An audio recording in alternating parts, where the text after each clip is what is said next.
attention. You don't have to do that. Because you woke them up. Larry's going to count us in. So here we go. Ready? Here we go.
Welcome to December.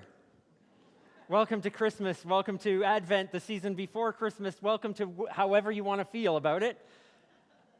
We're here. Welcome also to this gathering as we join as a circle of folks who seek to be spiritual seekers united in community, who gather together as we always do, to be exactly who we are and to be who we need for each other. So whatever your week has been like, however you have gotten here this morning in a frenzy or in a calm, cool manner, or somewhere in between, welcome. We are a place, of course, that gathers with each other not to be a community of believing, but a community of belonging. And as we do that, we know that whoever we are, we come welcoming each other. And so we know that we affirm and support and welcome all people, all ages, all colors, all cultures, all genders, all sexualities, all traditions, all religions, many or none, all abilities, all statuses, all types, all people, period. So welcome to each and every one of you. We gather here on this first Sunday of Advent, the season before Christmas, and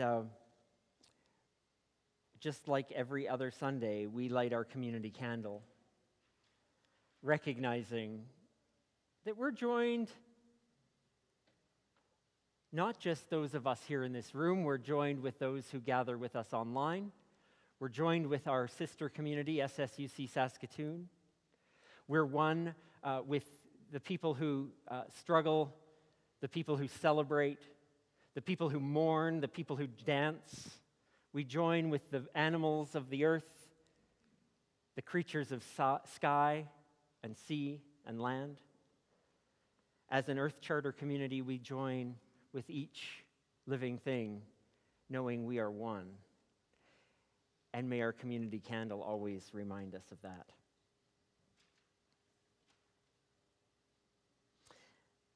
Being it's the first Sunday of Advent, we participate in a long, long tradition of lighting Advent candles, which is our way of marking the season as we move closer and closer to Christmas. And each week, a different person or group of people or household or family or whomever will light our Advent candle for us. This morning, Daisy and Ariane are going to come and light this candle, our first Sunday of Advent candle. Thank you both. Yeah. Oh, well.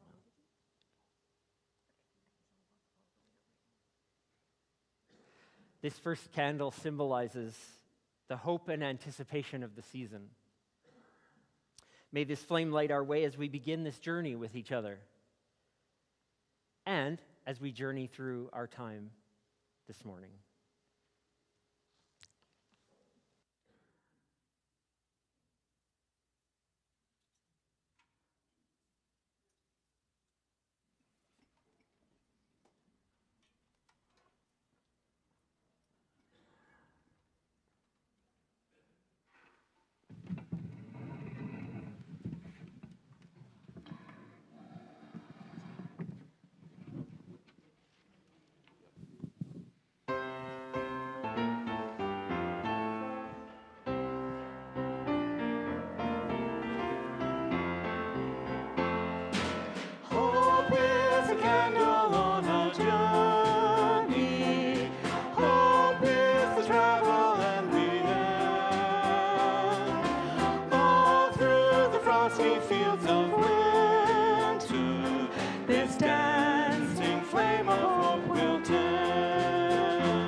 Good morning, everyone.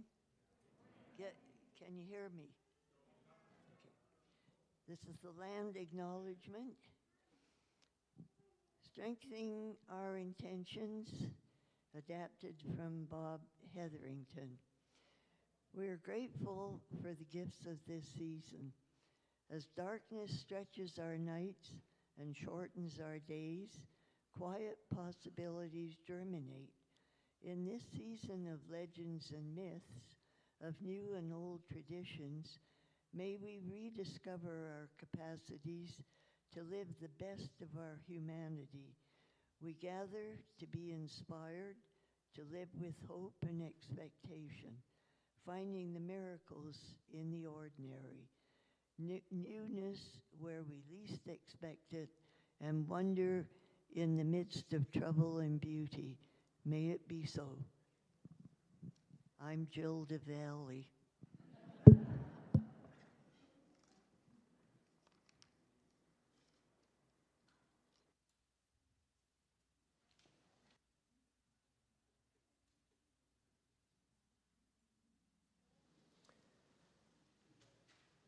As our time for all ages, I want to invite anyone to the carpet who would like to come. And being that this is a time for all ages, you don't have to be on the carpet to appreciate what happens on the carpet. So come if you'd like.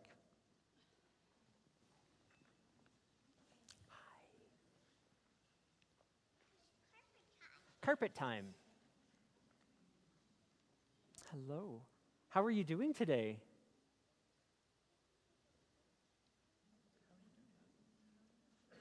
Can I help you with that? I think I'm going to do it because I have to read from it. Thank you, though. You are very good at that, I know. Today I want to read you a story.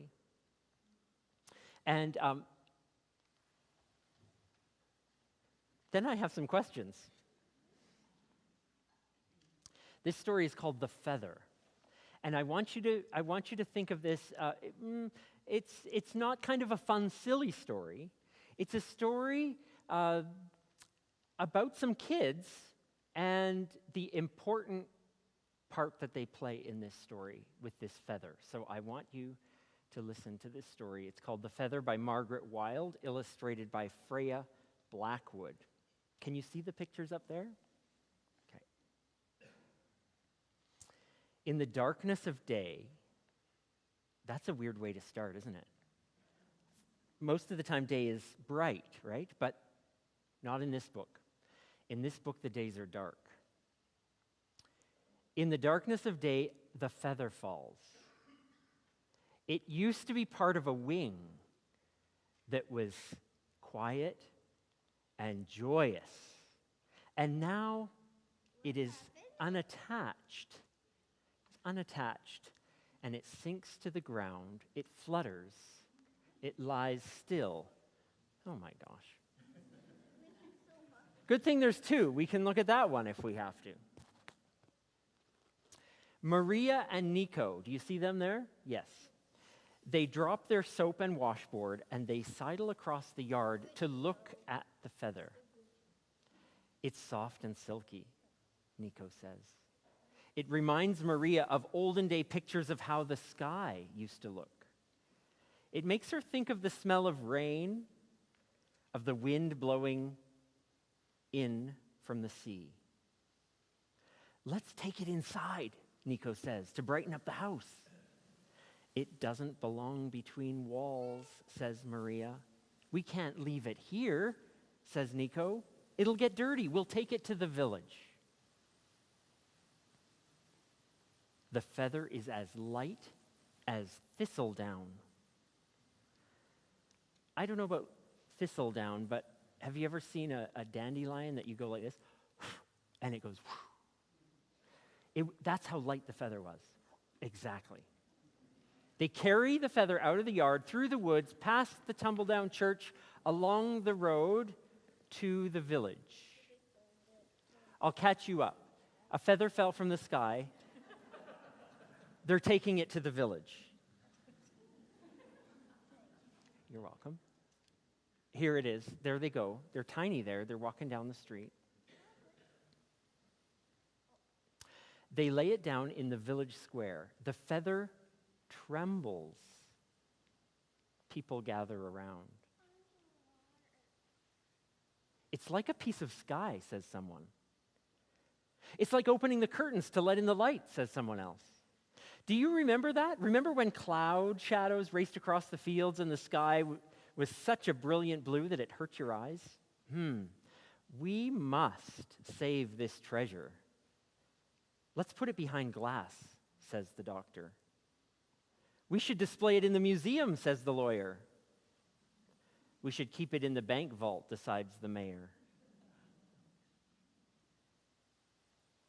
Maria can't bear to think of the feather trapped inside. You must try to fly away, she whispers to the feather. Otherwise, you'll never again feel the sun and the wind and the rain. The feather stirs as if it has taken a breath or is trying to catch the breeze. But it's too late. Dozens of eager hands reach for it. Wait, someone cries, look, a muddy stain has creeped along the feather, discoloring it, darkening it, little by little. Do you see it starting there? Right at the base? It's getting dull. It's getting dingy. And then people start backing away so fast that they step on each other's feet. What sort of trick is this, the mayor growls. Everyone scowls at Nico and Maria. The mayor nudges the feather with his toe. You children brought this hideous object here, he says. So now you can get rid of it. Maria and Nico struggle to lift the feather. They drag it away, out of the village, along the road, through the woods, back to the yard.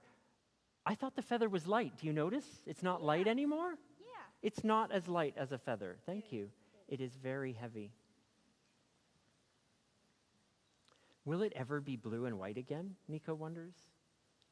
Perhaps when it's safe, says Maria. That night, as always, there is no moon, there's no stars. Maria and Nico snuggle against the feather, keeping each other warm. Oh, there's a picture. Yep. Is it just a picture? No words. I dreamed I was flying, Nico says in the morning. I had the same dream, says Maria. The feather is clean again, says Nico. Look. I wonder if it is light enough to fly, says Maria. They carry the feather through the woods, across the fields, and up the scrubby hill to the cliff top above the sea. Oh, sorry, I was That's trying to okay. put- I know you were doing it with enthusiasm. I'm gonna hold it. They hold the feather over the edge and let it go. At first it plummets, then straightens, wobbles, dips, soars, up, up, up. Wait, I'm not done. A streak of blue and white, just like a long ago summer sky. Okay. Oh, whoops. It's tricky. That's the last page. Yeah, oh. Cute spirit. There's that story. I wonder what you think of it.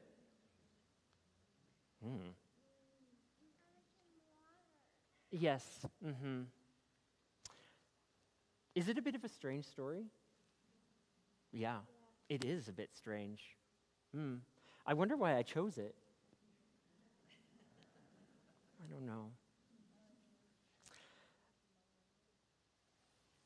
Did you notice that the two kids, Nico and Maria, had a very different idea about the feather than everybody else? Did you notice that? Yeah. Yeah. Everyone else kind of wanted to look at this beautiful thing and put it away and save it and keep it. But what did Maria and Nico want to do? What did they want to do with that feather? Make it fly around the world. Make it fly. Make it free. Not keep it anywhere behind glass or inside, but let it blow in the wind. And as soon as that feather was surrounded by people who didn't really want it for what it was meant for, that feather got very different. And it wasn't until it was free again that it became a feather again, light and free in the air. That's a very strange story, I know. But I want you to think about one thing. The kids in this story knew that they could have a real effect on the people around them, even on a feather. The way we think and the way we are with each other, it matters to other people. Yeah, what are they doing? Well, look, just enjoying life on the carpet. There's lots to look at in here. When I'm grumpy, Should I help him? do you believe that I'm grumpy sometimes? Yes. When I'm grumpy, sometimes it makes the people around me grumpy. Does that ever happen to you? No. Oh no, wow. Never been. You've never been grumpy? Yeah. Oh, I'm so amazed. When I'm grumpy, my sisters are very happy, and when I'm happy, my sisters are very grumpy. So I don't know. I don't know how that works. It's a mystery. But I'll tell you what, our attitudes and our moods can really affect other people. And not just other people, but the world around us. Maria and Nico somehow knew this. They were very smart kids, and they knew that they wanted the best for that feather. They wanted that feather to be free and exactly what the feather could be.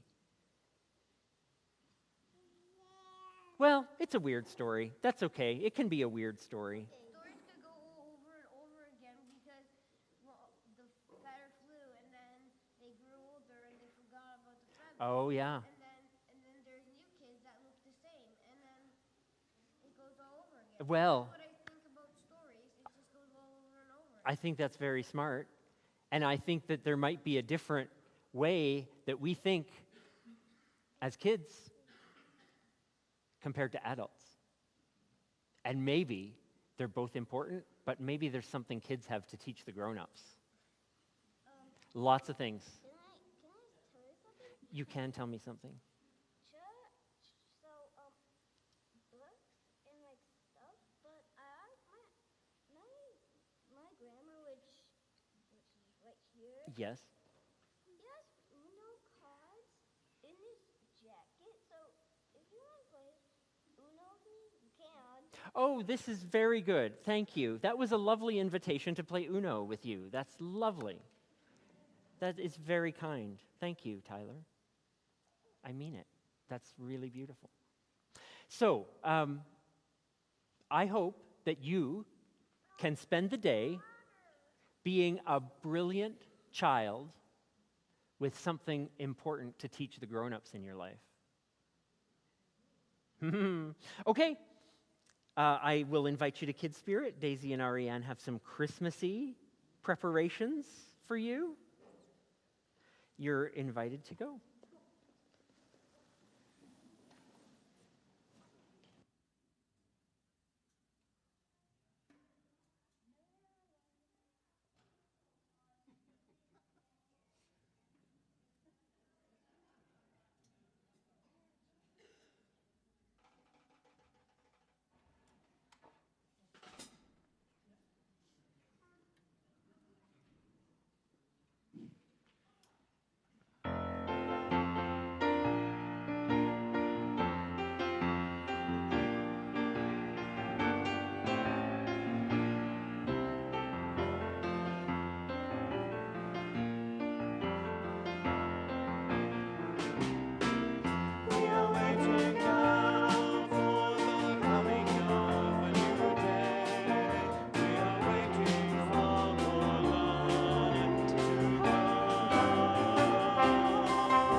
Okay, so it is time for us to share some invitations with each other, things that are coming up in the life of the community.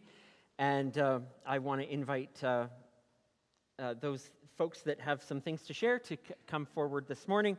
The first of which, many of you were here yesterday, and if you weren't, what you missed was an artisan market and cookie sale and tea room. And Joe, who was one of our leaders that helped us get prepared and get through yesterday, is here to share an update.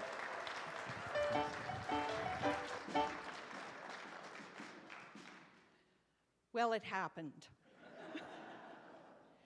And I have to say first, it doesn't happen without a lot of people. And my cohort in crime, Karen, where are you? There's Karen. Stand up, Karen.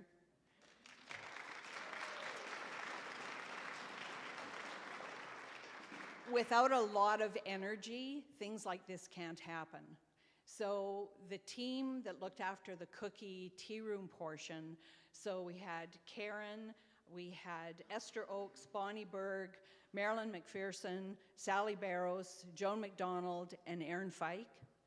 And all the helpers and all the bakers, there are over 45 bakers, pulled this off. We were fortunate that we had over 21 vendors that participated in the market, and every one of them want to come back. They loved the energy in the room. They loved the setup. They were amazed at the building. Most of them didn't know the building.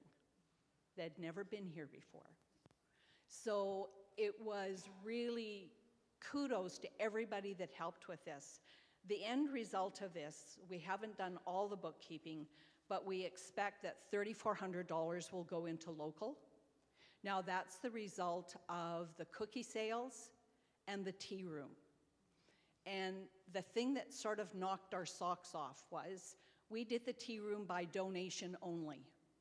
And it was over $500 that came into the tea room by donation. So we didn't charge. There were boxes on the tables and people just put money in. And it's just the true belief that people will respond to a cause because they knew that the donations from the tea room were going to go to our refugee fund, which is great. So for our refugee fund, we think that there's going to be over $1,000 going to that. So again, thank you to everybody who participated. It was just an amazing event. Everybody is tired. There were times when I'm sure we wanted to kill each other, but you know, we held back and we knew that we could persevere. I encourage anybody who wants to participate in this next year to please come and talk to us because we are going to go into planning stages for next year right away.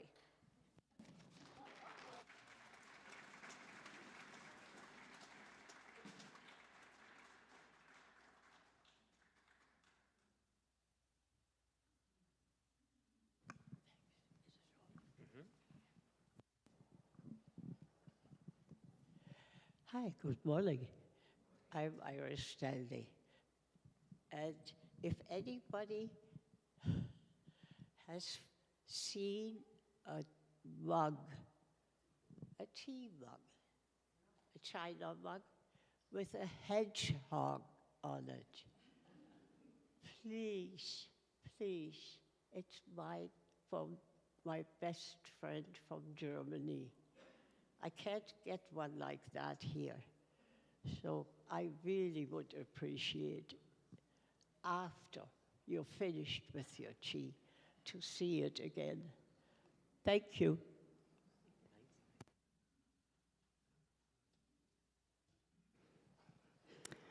Good morning. I'm Margaret Hetherington from our Outreach Committee. Oh, my heart is so warmed by all that has happened over this weekend already. But this is our week coming up to focus on Bissell Center's festive giveaway. It's their annual holiday toy and gift drive This year, Bissell Center is hoping to find their way for our generous spirits throughout the city to 2,400 toys and gifts. This is for children, well, from infants to teenagers. You'll find in the Morning Messenger all the details about the kind of new unwrapped gifts to bring. And this is the focus for this week. I'm still trying to figure out the feather story, but somehow, and it's going to take my whole life, I think, somehow this feather moves me to the festive giveaway, because another wonderful gift of compassion is our opportunity this week. So I want to thank Judy Dubé. Judy, are you here? I'm not sure. She had so much on her plate. Yes, Judy, will you come up? Because I know you're making an announcement next, right? And on all of our behalfs, I'd like to thank Judy for heading up the festive giveaway Bissell Center drive again this year. And as you know, Judy has a lot of outreach irons in the fire. And then I'd like to welcome Shell. And I don't know, Shell, are you here? Oh, good. Come on up, both of you. Shell is our newest member of the team for the festive giveaway project. So these two are going to help us get organized this week. We need a couple of drivers to help take the gifts next Sunday after the gathering to Bissell Center. So that will be something to get to Judy and to Shell, or to myself. If you can drive next Sunday afternoon or late morning, that will be perfect. So thank you to Judy and Shell. And you're giving us a new kind of wonderful energy, Shell, to have a new person to the congregation jump right into this project. And Judy, you have, yes, welcome. And Judy, you have some refugee announcements? Yes, I do. And I have to, let me think for just an instant. Basically, the other part of what I've been involved in, of course, is Hussein and Rokaya and their little 4-year-old Saif, who came to Edmonton back in March 1st of last year. Their time with us financially is drawing to a close. And so if you wish to give a Christmas gift to someone and or to make a donation, that's basically what I'm asking for. I'll be direct, is that we still have commitment to them, and then we're helping them look at getting established in the community, finding work, finding a new place to live. And so our support for them is rather ongoing. So come talk to any of us on our committee that are here, and we love to share stories and about how the family is doing. And I'm going to give the mic back because I could talk for hours about Mohammed and Aisha and their family. Thank you.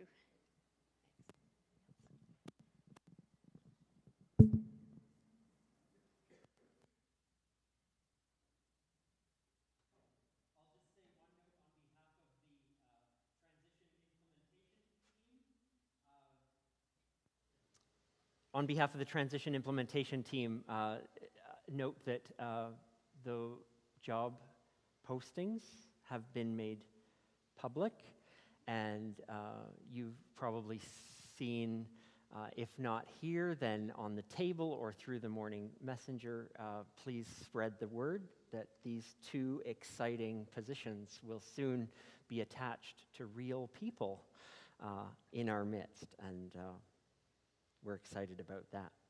Speaking of real people, we have a new marketing and digital media coordinator as a community, and you knew we were looking for this in the fall to fill this position, and we did, and boy, did we ever. And so we would very much like to introduce you to Shannon Brown, who is here this morning. Come on up, Shannon.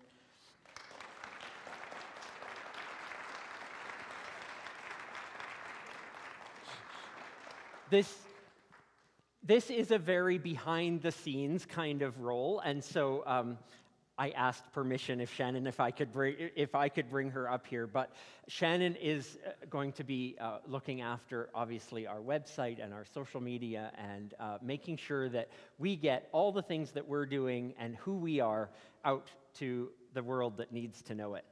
So just as a way of introduction, Shannon, first of all, what pronouns do you prefer? I'm she, they. So. She, they, thank you. It's great. Excellent. And what should we know about you? Is there something that would be interesting for us to know about Shannon Brown? Sure, I hope so. Hi, my name is Shannon. It's nice to see you all. It's nice to be here. I've been coming here for a while, actually not to a Sunday gathering, so it's really lovely to see it all in action. I'm here for Christmas usually. In the meantime, every day of the year, I just finished my MA. I'm a master's graduate now, which is really cool. Thank you. I appreciate it. I study queer theory and women's stories, and that matters to me a lot. I think about it every day. I'm hoping to do my PhD next, but in the meantime, when I'm not thinking about community, I want to be in it. So this is really exciting, and I'm grateful to be here. So yeah. Nice. Thank you, Shannon. And just one more thing. In the work that you're doing for us, you've been doing this for a week or two already. What are some of the things that we can expect to see as a result of the work you're doing, even already or just in the coming weeks? Yeah, for sure. I think the main focuses will be a little bit of a website refresh, just making information easy to access and super clear. And then so far, started on it, but we're thinking about social media and what that looks like to digitally gather when we're not gathered here. So yeah, we'll play with that. Digital exhaustion is real, so we're hoping to just make it refreshing, make it light, make it easy to chat and connect. So that's the goal, yeah. Thanks, Shannon. We look forward to getting to know you better. Amazing. Thank you.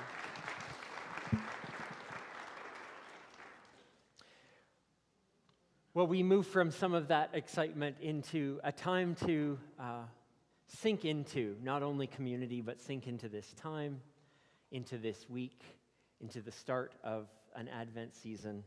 And as usual, we let music help us to do that. Thank you, Meredith. Thank you, Katie.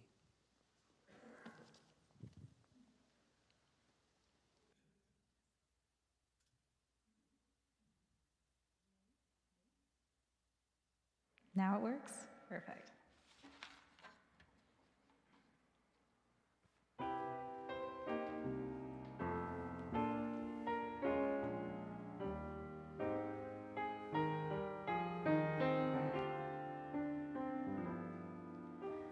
Where is love? Does it fall from skies above? Is it underneath the willow tree that I've been dreaming of? Where is she? Will I close my eyes to see? Will I ever know the sweet hello that's meant for only me? Who can say where she may hide? Must I travel far and wide?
reading this morning is the parable of the fig tree from Luke chapter 13, verses 6 to 9.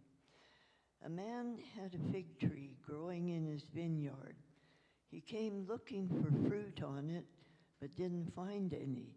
So he said to the vine keeper, "See here, for 3 years in a row, I've come looking for fruit on this tree and haven't found any. Cut it down. Why should it suck the nutrients out of the soil?" In response, the vine keeper said to him, "Let it stand. Let it stand, sir, 1 more year until I get a chance to dig around it and work in some manure. Maybe use next year, but if it doesn't, we can go ahead and cut it down." This is a story passed down from the first century Christian tradition. May we find wisdom for our living.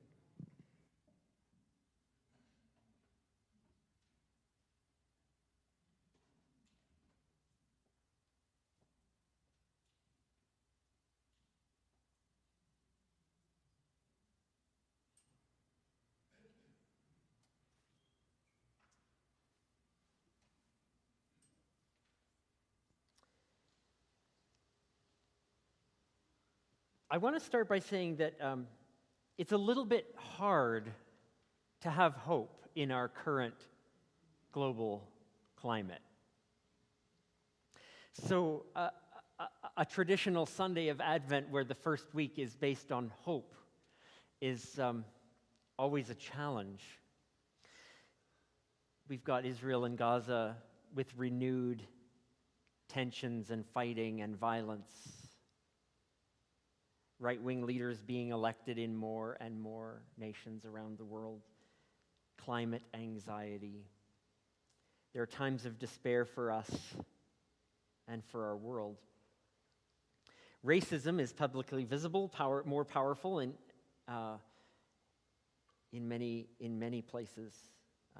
Instances of sexual misconduct or assault are seemingly coming to us in stories all the time. Legislation and violence targeting the trans community is happening everywhere. This is real, and this is all extremely alarming. Now, having said that, it would be a mistake for us to view that as the sum total of the world in 2023. Those things weigh heavy, but they're not the only things. Under the radar, some aspects of life on Earth are getting dramatically better. Extreme poverty has fallen by half since 1990 to 2020. Life expectancy is increasing in poor countries. More students in the world than ever go to school for longer. Child labor is declining faster and faster. And there are many more indices of improvement like that everywhere you turn, and we can't possibly look at all of them, but literacy, child mortality, vaccination rates, basic education, democracy, extreme poverty, those are all places that we might consider to be positive improvements. Many of us aren't necessarily aware or choose not to be aware because there are some other things that are just right there in front of our eyes.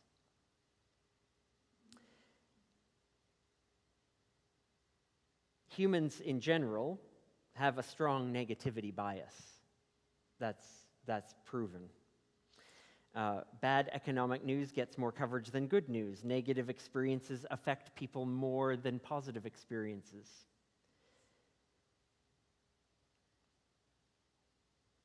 And for longer. Survey evidence consistently indicates that few people in developed countries have any clue that the world has taken a happier turn in most places in recent decades. So perhaps hope is never easy to have, but our experience is the only one we know. So we have to go with what we feel, what we experience of the world. So if hope is difficult for you to have right now, then that's real. The stories that we tell ourselves, whether they be false or true, are always real. We act out of those stories. We react to their realness. If we act out of despair, we will experience the realness of despair. If we act out of something else we see, such as hopefulness or possibility or something positive, capacity, ability, we will experience realness of those things. William James knew this. He wrote, "My experience is what I agree to attend to." My experience is what I agree to attend to. Only those items which I notice and attend will shape my mind.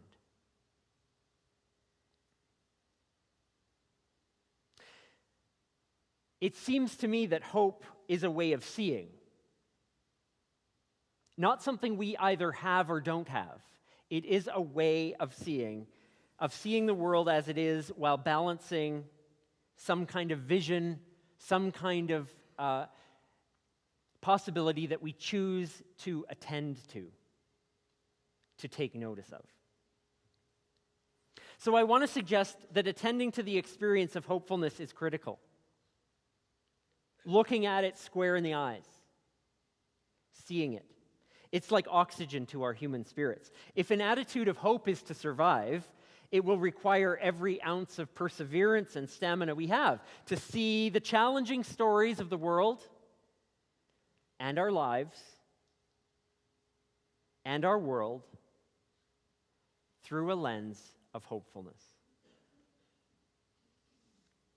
That is not easy. And there are no promises involved with this, that if we do this, then X will happen. No.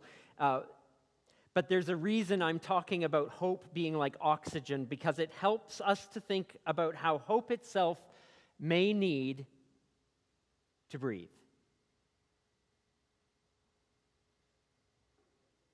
That hope itself might need to breathe. Here's what I mean. I tend to think I know what hope is. I go along, I tend to treat hope like my Christmas list. I tend to treat hope as if it were wishing for my heart's desire. I hope this happens. I hope the war ends. I hope someone will get a brain cell and start talking to their neighbor and, cool it with their violence or their actions or whatever. In other words, I put myself in the center of the hope story. And like so many things, we are good at doing this. We're good at being selfish. We're good at saying, oh, this story is about me.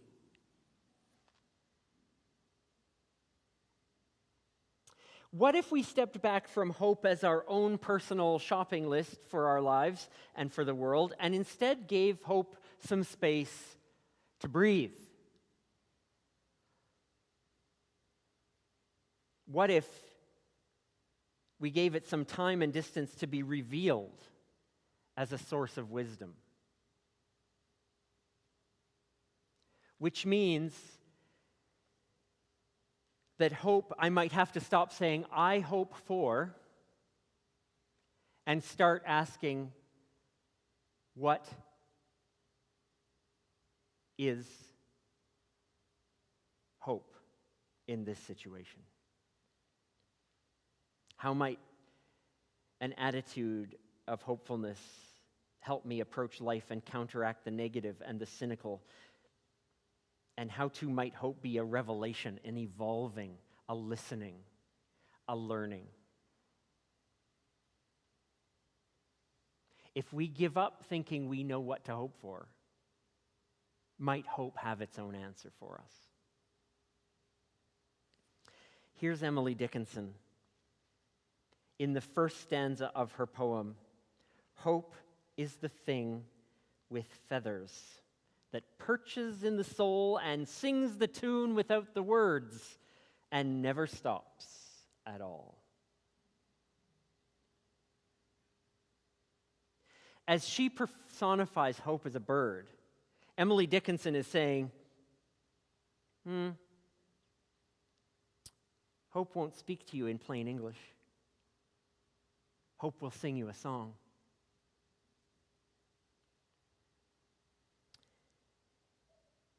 And perhaps it isn't something that exists outside of humanity. It is only a thing because we are a thing. Hope only exists because we exist. It lives within us, and it's up to us to foster it, bring it forth into the world. And like a bird, how can we know its flight path?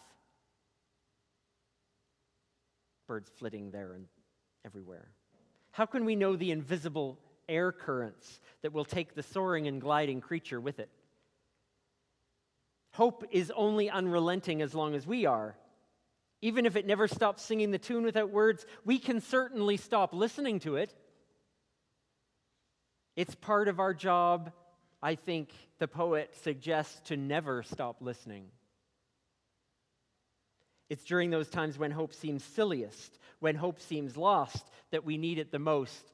And instead of opening our mouths, let's open our ears to the song.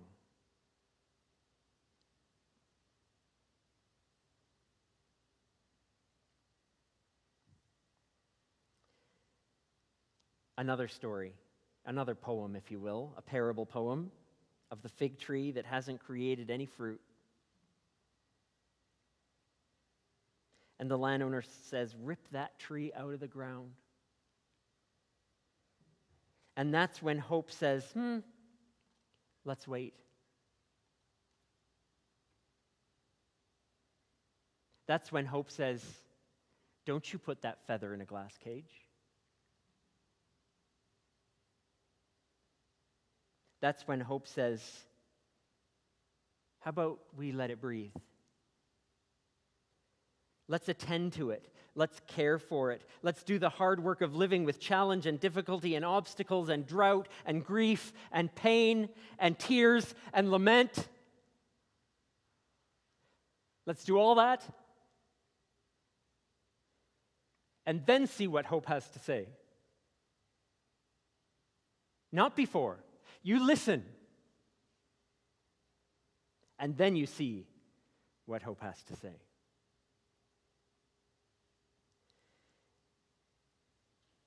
That's, I think, when I'll try to place my ego off to the side a little bit. Listen if there are different places in which my hope could reside. That's when I think I'll try to sense the direction my action could take, where I might see or hear the voice of hope. And that's the question for all of us, I think. Where are we hearing the song of hope? And even if we can't identify where, are we listening? Is it deep within you? Is it in the plant and animal world? Is it in the wrestling you do with a trusted companion? Is it in the silence of a beautiful place where you commune with yourself and all that's sacred? Anger, fear, and despair have tempted every generation. We are not alone in that. The things we're seeing in the world are unique to now, but they're not any more dismal than any other generation has had to deal with. Anger, fear, and despair have tempted every generation. There are always things to lament.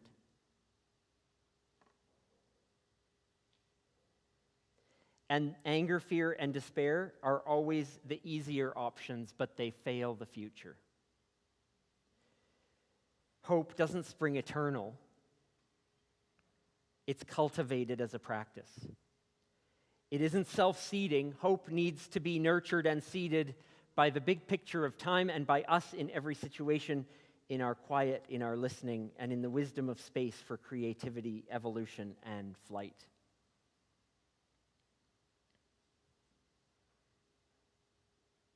An old friend, Jim, contacted me this week after he saw the theme of our first Sunday in this season, and he sent me this picture, and he said to me, It's at the most difficult times in life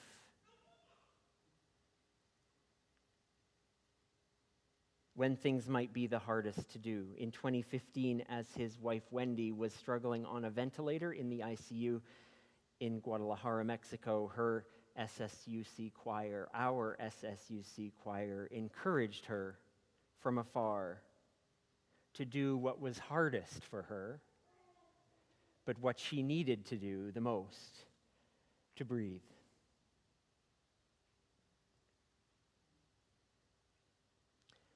It's at those most difficult times when it might be the hardest, the most radical, the most hopeful act we can participate in, the most radical and life-changing thing we can do is to simply breathe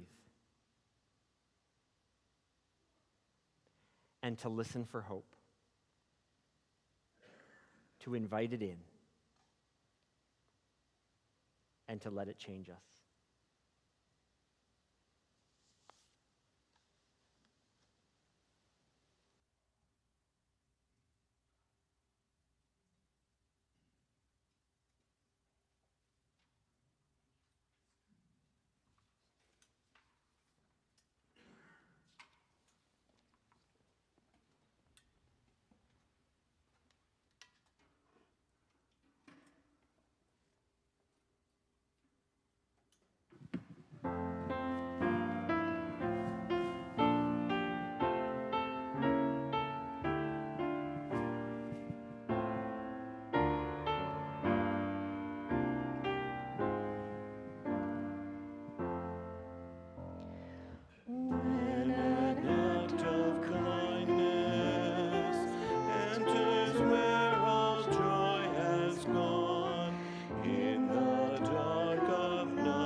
We always, when we gather, close by changing the light. Because we are always changed by each other. We are always changed by wisdom. And we are always changed by hope. May it be so for us. Wherever we need it, may it sing loudly, and may we listen.